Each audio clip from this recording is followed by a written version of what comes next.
Hey, Life Connection Church, I am so excited to give you my weekly update that I'm doing it a day ahead of time today. Last Sunday was such an awesome Sunday at Life Connection Church. We had more LCCers in attendance, worshiping, participating, serving than we have since pre-pandemic. It's so exciting, the energy in the room as LCCers worship and pray and listen and then interact with each other after the service. It was just a great day. There is a song that I heard this morning. I think the first time I've ever heard it.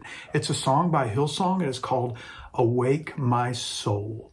Listen to these lyrics. There is a sound I love to hear.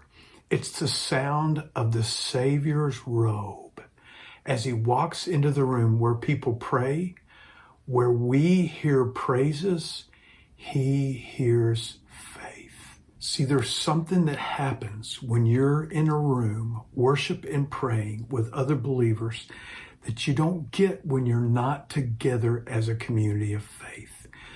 Don't take it lightly, because when we're together and when we're worshiping, we have the opportunity to feel the manifestation of the closeness of God.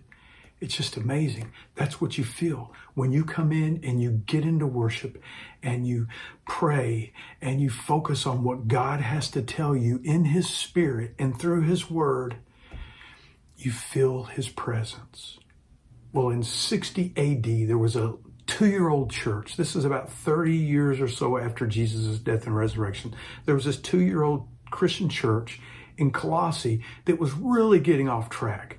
They were bringing in Gnosticism, Eastern philosophies, Jewish legalism, and this was just all, it was diluting the power that we have in knowing that it's all about Jesus. It's the supremacy about Jesus. It's that Jesus is sufficient. You don't need to add anything else to Jesus. So the Apostle Paul, the first thing he did before he told them the things that they were doing wrong, he said, pray for each other. Pray for each other like this.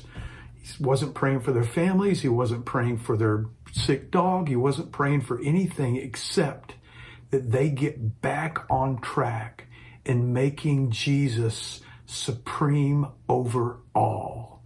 So that's what I'm teaching on this Sunday from the book of Colossians, how we're to pray for each other to keep us on track, to keep us pure in our faith. If you're watching this video and you don't have a church home, be my guest this Sunday. We are the church in the neighborhood in Euless off Nutmeg, and we do church at 10 o'clock, and I'd love you to be my guest.